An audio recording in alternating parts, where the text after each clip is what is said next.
इफ्रा और रायान क्लास में साथ पढ़ते थे और बहुत अच्छे दोस्त थे।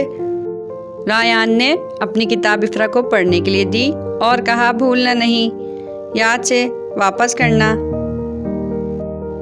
इफ्रा ने वो किताब 5 दिन में पूरी पढ़ ली। उसे याद ही नहीं रहा कि किताब उसे वापस करनी थी। इफ्रा बेटा, आपने पढ़ाई कर ली? ये तो रायान की किताब है बेटा। क्या आपने अभी तक रायान की किताब वापस नहीं की? ओह नहीं मम्मा, मैं किताब वापस करना भूल गई। मुझे याद ही नहीं रहा कि मुझे वापस करनी है।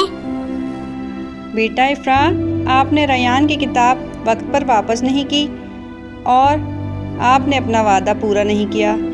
आए मैं आपको एक चींटी की कहानी सुनाती हूँ। किसी जंगल में शहद की मक्खियाँ और चींटियाँ रहती थीं। शहद की मक्खियों और चींटियों में अच्छी दोस्ती थी। वो हर रोज़ आपस में बातें किया करती और एक दूसरे की मदद करती। एक दिन एक बड़ी चींटी बीमार हो गई। ओह, मैं क्या करूं?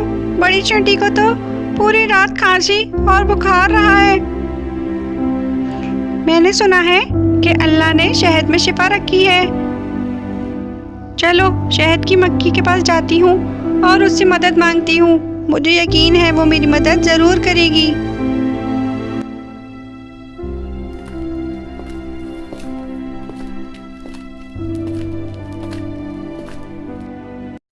मक्खी बहन, बड़ी चींटी को पूरी रात बुखार और खांसी रही है।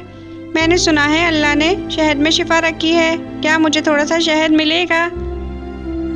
क्यों नहीं, जरूर, मगर याद से बर्तन मुझे वापस कर देना। बहुत बहुत शुक्रिया। मैं आपका बर्तन याद से वापस कर दूंगी। चींटी शहद लाकर बड़ी चींटी को पिलाती है और ये देखकर बहुत खुश होती है कि बड़ी चींटी की तबीयत अब बेहतर होने लगी है।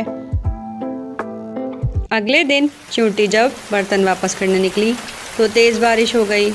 उसने एक ख़त मक्खी के नाम लिखा और टिड्डे को दिया और कहा कि मक्खी से कहना मैं अपना वादा ज़रूर पूरा करूँगी। टिड्डे ने वो ख़त मक्खी तक पहुँचाया जिसमें लिखा था, शहद का बर्तन आपकी अमानत है। जब बारिश रुक जाएगी तो ये मैं वापस कर दूँगी। जब बारिश रुकी तो चींटी ने शहद का बर्तन शुक्रिया के साथ वापस किया और अपना वादा पूरा किया। मक्खी को चींटी की यह आदत बहुत पसंद आई।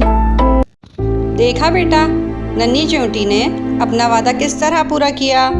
अल्लाह ताला वादा पूरा करने वालों को पसंद करते हैं। हमेशा ये बात याद रखिएगा। जी मम्मा, जरूर, मैं हमेशा ये बात याद रखूंगी। प्यारे बच्चों, आप भी हमेशा ये बात याद रखिएगा कि जब भी किसी से कोई वादा या कमिटमेंट करें तो उसे जरूर पूरा करें। अल्लाह हाफ़िज़।